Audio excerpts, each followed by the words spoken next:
Have you ever wondered why you keep making the same decision in different disguises, different jobs, different partners, different cities? Yet underneath each choice is the same invisible hand, guiding you, pulling you, choosing for you before you even know a choice exists. That hand is not fate, it is not bad luck, it is not your personality. It is a pattern formed in you before you had language to question it, a pattern installed in childhood, still running today. Carl Jung called this the unconscious script, and tonight you're going to read yours. Most people believe their decisions come from their adult mind, from reason, from preference, from values they have chosen. But Jung discovered something most modern people refuse to accept. The adult mind decides almost nothing of importance. The important decisions are made beneath awareness, by a part of you that was shaped long ago, by a child who learned how to survive. That child watched the adults around them. The child learned what earned love. The child learned what caused withdrawal.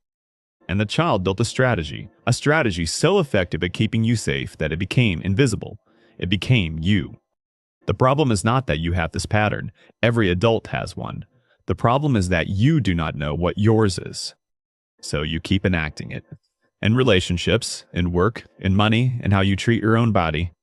You think you are choosing freely, but you are following a map drawn in crayon by a child who no longer exists, in a house that is no longer standing. Have you ever asked yourself this question? What did love require of me as a child? Because whatever the answer is, you are probably still doing it. At 35, at 47, at 60. Most adults avoid this question because the answer threatens their entire identity. The pattern feels like personality. It feels like values. It feels like the real you, but it is not the real you. It is the strategy of a child who needed to survive a specific home. That strategy worked then. The child got the love they could get. The child avoided the rejection they could avoid. But the strategy was never meant to govern adulthood. It was meant for one house, one set of parents, one developmental window. When you carry it past that window, it stops protecting you. It starts running you, and it does not know the difference. This is the part most modern therapy never addresses. The unconscious has its own intelligence, and it is not always working for you. It is working for a younger version of you, a version who is still scared, still adapting, still trying to earn safety. Jung studied this for decades. He noticed that adult patients kept rebuilding their childhood home in new locations, new people, same drama. A woman who grew up invisible would marry men who could not see her, then complain she was invisible, then leave, then choose another. A man who grew up performing for approval would build careers around applause, then burn out, then start over, then perform again.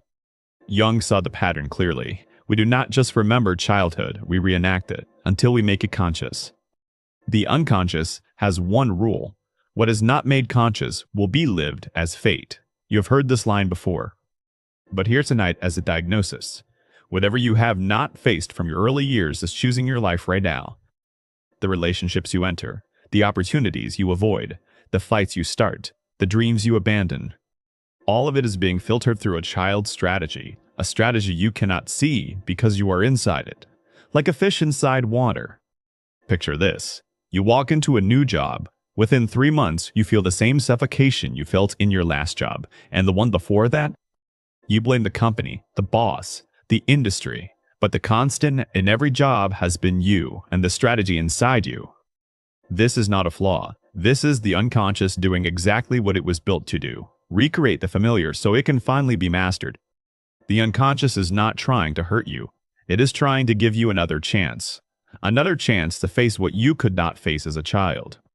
That is the secret most people miss. The pattern is not a curse. It is an invitation. An invitation to meet the child who built it, to thank them, and to relieve them of duty. So how do you find your pattern? You start by looking at your repeated pain, not your one-off pain, your pattern pain. What keeps happening to you? What relational dynamic keeps appearing? What emotion keeps visiting in different clothes? That recurring emotion is the doorway. Jung called it the affect, the charged feeling that signals the unconscious has been touched. When you feel a reaction far bigger than the moment deserves, you're not overreacting, you are remembering.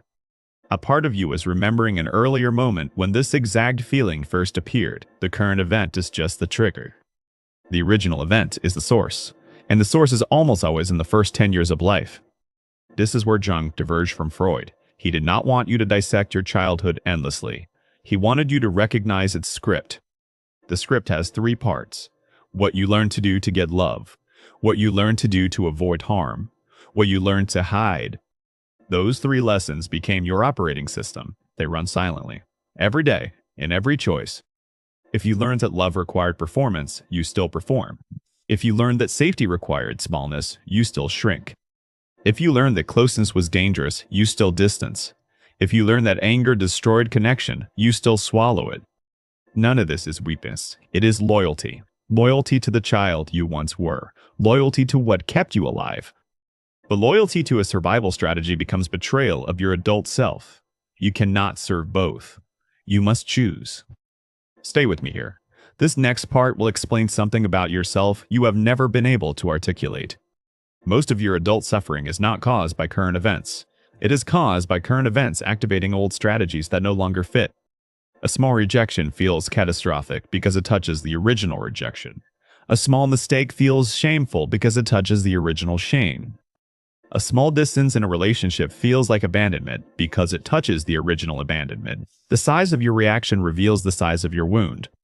This is your map. Wherever you overreact, there is a child inside you who is still living that moment, still trying to make it come out differently. The work is not to silence that child. The work is to finally listen, so they can stop running your adult life. Comment below. What is one repeating pattern in your life you have never been able to explain? Write it in a single sentence. You do not have to share the story, just the pattern. Naming it begins the work. Naming it pulls it from unconscious into conscious. That single act changes everything, because what is named can be looked at, and what is looked at can be released. Now here's the practice. Tonight before sleep, take 10 minutes and a piece of paper. No phone, no screen. Write this question at the top. What did I learn I had to be in order to be loved? Then write whatever comes. Do not edit, do not censor, do not make it pretty. You will be surprised when your hand writes. It will not sound like your adult voice. It will sound like the child still living inside you. That voice has been waiting for years, sometimes for decades, for someone to finally ask the question. You are that someone, not your therapist, not your partner, not your parents. You. The child inside you does not need anyone else to come find them. They need you. They have always needed you. When you read what you wrote in the morning, do not analyze it. Just hold it, the way you would hold any child who finally spoke. This is the beginning of what Jung called individuation, the slow return to who you were before the strategy, before the adaptation, before you learned that being yourself was unsafe. Underneath every pattern is the original self the pattern was built to protect. That self is not gone. It is waiting, quietly, beneath every reaction, beneath every choice you cannot explain. When you make the pattern conscious, the original self begins to breathe. Choices start coming from a different place. You stop choosing partners who recreate your wounds. You start choosing partners who can meet your wholeness. You stop building careers around the need to prove. You start building lives around the desire to express. You stop fearing what you once had to fear, because you're no longer the child in that house. You're the adult who can finally protect them.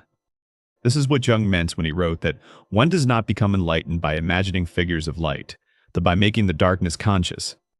The darkness is not evil, the darkness is the unseen, the unexamined, the childhood pattern still wearing your adult face. Make it conscious, and it loses its grip. Leave it unconscious, and it directs your entire life. There is no middle ground. So the question returns, sharper now, more personal, more yours. What childhood pattern is controlling your decisions today? Not yesterday, not in some abstract past, today. In the choice you are about to make, in the message you are about to send, in the door you are about to close or open. The child who built the pattern is still in you. They are not the enemy, they are the messenger. They have been trying to tell you something your whole life. Tonight you finally have the question that lets them speak. Ask it, listen, write down what comes, and know that you are not broken. You are simply meeting yourself, for the first time, as an adult, with the eyes of someone who can finally see what the child could only feel. This is the archetype code, The work of becoming whole, not by fixing what was broken, but by recognizing what was never seen. What you resist persists. What you face transforms. What you integrate becomes power. This is the Jungian way. If this reached something in you, subscribe, share it with one person who keeps repeating the same chapter, and come back tomorrow. Because the child inside you has waited long enough, and the adult you are becoming is finally ready to listen.